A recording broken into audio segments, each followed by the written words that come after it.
International labour day हर किसी ने मनाया, हर किसी की छुट्टी रही, पर किसी भी देश ने इस बात को नहीं सोचा कि उस देश के अंदर जो काम करने वाले लोग हैं उनके प्रति देश की इंश्योरेंस पॉलिसी क्या है। जो काम करने वाले लोग हैं, एक एज के बाद जब वो काम नहीं कर पाएंगे तो उनका आगे का जीवन कैसे चलेगा। जो काम करने वाले लोग हैं वो हर तरीके का टैक्स दे रहे हैं। जो बड़े बड़े कारपोरेटर्स हैं, जो बड़ी बड़ी कंपनियां हैं, जिस कंपनी में वो काम करते हैं, उनको गवर्नमेंटें टैक्स बेनिफिट दे देती हैं। उनको गवर्नमेंट की तरफ से दुनिया भर का सब्सिडी मिलता है। उनको इकोनॉमिक जोन में भी डाल दिया जाता है, कोई टैक्स भी नहीं देते कभी कभार। दुनिया भर के क्लॉज हैं, ये क्लॉज, वो क्लॉज, फलाना क्लॉज, ढिकाना क्लॉज। पर जो काम करने वाला वर्कर है, जो कंटिन्यू जीएसटी पे कर रहा है, उसके लिए ना तो गवर्नमेंट हॉस्पिटल है, ना उसके बच्चे के लिए अच्छे गवर्नमेंट स्कूल हैं, ना उसके बच्चे के खेलने के लिए गवर्नमेंट स्टेडियम बचे हैं। आजकल धीरे धीरे स्टेडियम भी अब क्लब में चेंज हो गए हैं। मेंबरशिप लो तब आप खेल सकते हो। वो दौर ही गुजर गया जब बच्चे बैट बॉल लेके जाके बागीचे में खेलते थे या ग्राउंड में खेलते थे। वो समय ही खत्म हो गया। अगर आज आपके पास पैसा है, आप क्लब का मेंबरशिप लेंगे तो ही आपका बच्चा खेल पाएगा। पहले लोग परेशान रहते थे कि बच्चे खेलने कहाँ क्यों जा रहे हैं ज़्यादा। आज जगह ही नहीं खेलने की, मोबाइल पे खेलिए, क्योंकि मोबाइल में जो भी बनाने वाले हैं सभी को हालचाल पता ही है। तो इस बात पर किसी का ध्यान क्यों नहीं जाता कि जो लोग काम कर रहे हैं, जिनकी वजह से देश चल रहा है, जिनके टैक्स से देश चल रहा है, तो उनके लिए भी कुछ करना एक रिस्पॉन्सिबिलिटी होता है। वो कुछ करना भी नहीं है। जिस चीज़ का वो पैसा दे रहे हैं वो चीज़ उनको मिल क्यों नहीं रहा है। वो हॉस्पिटल का पैसा दे रहे हैं, उनको हॉस्पिटल नहीं मिल रहा है। वो एजुकेशन का पैसा दे रहे हैं, उनके बच्चों के लिए एजुकेशन नहीं मिल रहा है। आज एजुकेशन होम लोन के खेल में ये कंडीशन है कि जितना लोग कमा रहे हैं उसका 60% घर का ईएमआई भर दे रहे हैं। उसके बाद जो बच रहा है वो बड़ी मुश्किल से स्कूल का फीस भर दे रहे हैं। तो क्या ये देश को अशिक्षित करने का कोई षड्यंत्र चल रहा है कि धीरे धीरे करके देश अशिक्षित भी हो जाए और ये भी ना कहना पड़े कि शिक्षा पे हमने प्रतिबंध लगाया।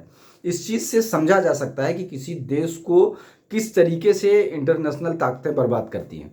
वो किस तरीके से पॉलिटिकल गलियारों में घुसती हैं, किस तरीके से वो इकोनॉमिक गलियारों में घुसती हैं, किस तरीके से वो सोशल गलियारों में घुसती हैं, और कैसे पूरे सिस्टम को इस तरीके से हाईजैक कर देती हैं कि कोई विरोध भी नहीं करता और वो सब कुछ छीन लेते हैं।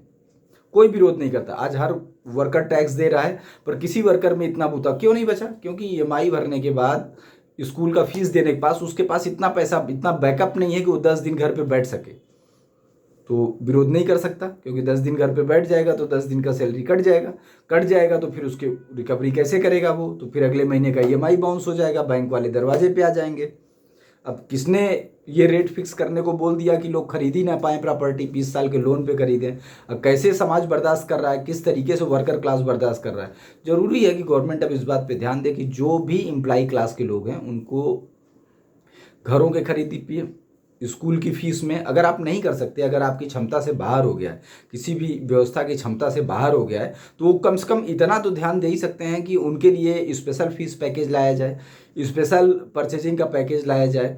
कम से कम एक घर, मिनिमम एक मकान तो ऐसा हो जिस पर स्पेशल पैकेज हो। अब आपने 10 लाख रुपए की चीज़ 30 लाख रुपए में कर दिया। 30 लाख का करके अगर आप मान लो थोड़ा पैसा उसको दे दिए छूट के लिए कि भाई आपको इतना छूट है, तो वो 20 साल का लोन लेके बैठा है, 5 महीने का ईएमआई मान लो कट जाएगा तो भी तो उसका लाइफ खत्म हो गया ना। 25 साल 26 साल तक उसने एजुकेशन लिया और उसके बाद वो 20 साल लोन भरा तो वो तो 50 साल का हो गया। मतलब उसका कोई अपना व्यक्तिगत जीवन ही नहीं बचा।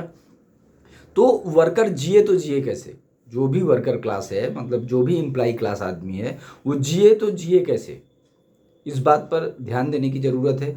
वास्तविक तौर पे जो समाज सेवी लोग हैं वो इस बात की चिंता करें। वास्तविक तौर पे जिन्होंने समाज को अपना जीवन समर्पित किया है वो इस बात की चिंता करें, क्योंकि पॉलिटिकल गलियारे कभी इसकी चिंता करेंगे, अब ये बहुत मुश्किल लग रहा है।